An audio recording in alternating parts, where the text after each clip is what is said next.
প্রিয় নবম দশম শ্রেণীর শিক্ষার্থী বন্ধুরা, আমরা এখন সাধারণ গণিত বইয়ের অনুশীলনী 3.1-এর 10 নম্বর প্রশ্নটি নিয়ে সমাধান করব। তো আমার এই অঙ্কটি মানে এমন যদি কোনো স্টুডেন্ট থাকে যারা আসলে এই অঙ্কগুলো বুঝতে খুব কঠিন বা তাদের কাছে খুবই কষ্ট হয় বুঝতে, তাহলে আমি তাদেরকে 100% গ্যারান্টি দিচ্ছি, যদি এই ভিডিওটি তারা দেখে এবং মনোযোগ সহকারে দেখে তাহলে অবশ্যই এমন ধরনের অঙ্কে তাদের আর কোনোদিনও কোনো রকমের কোনো সমস্যা থাকবে না।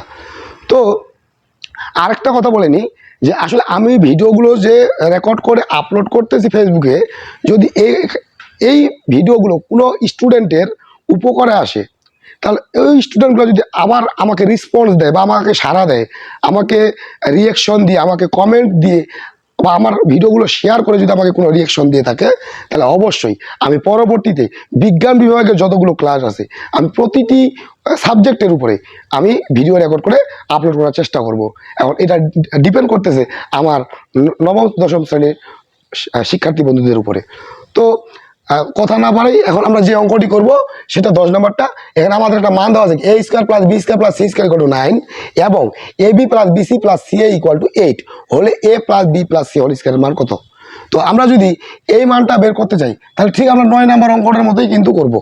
তো যারা আমার 9 নম্বর অঙ্কটি দেখে নাই তারা 9 নম্বর অঙ্কের ভিডিওটি দেখলে আশা করি এই অঙ্কটা তাদের কাছে বোঝার জন্য অত্যন্ত সহজ হয়ে যাবে।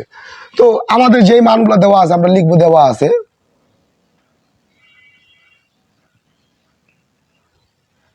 কি দেওয়া আছে আমাদের এখানে দেওয়া আছে যে a square plus b square plus c square equal to 9 এবং ab plus bc plus ca equal to 8 হলে আমাদেরকে বলছে a plus b plus c whole স্কয়ারের মান কত। তো আমরা যদি a plus b plus c whole স্কয়ারের মান বের করতে চাই তাহলে আমাদেরকে কি করতে হবে, আমরা এখানে লিখবো যে আমরা জানি, অথবা ডাইরেক্ট অঙ্ক দিয়েও করা যায়।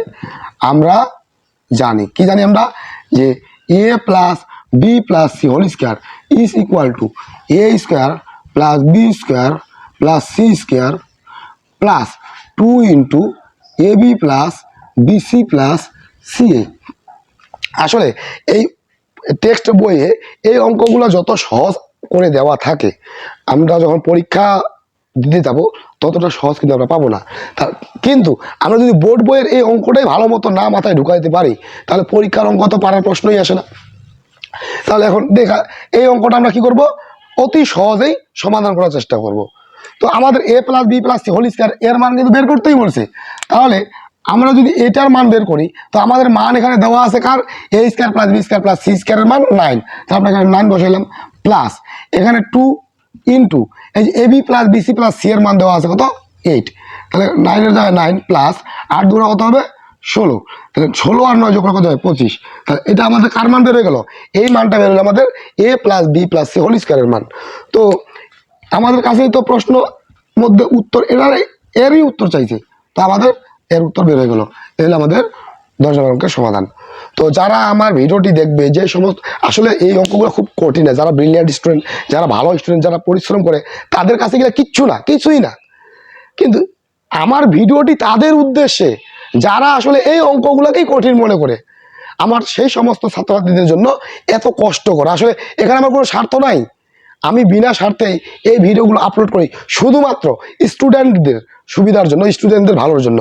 তো এই সহজ জিনিসগুলো করতে করতে আমার এনসিটিভি বইটা যখন শেষ হয়ে যাবে আমি চেষ্টা করব part by part, chapter by chapter সৃজনশীল অঙ্কগুলো সমাধান করে দেওয়ার জন্য।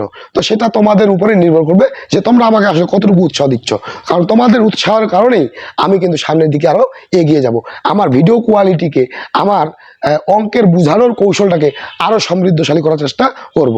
তো অসংখ্য ধন্যবাদ আমার এই ভিডিওটি দেখার জন্য।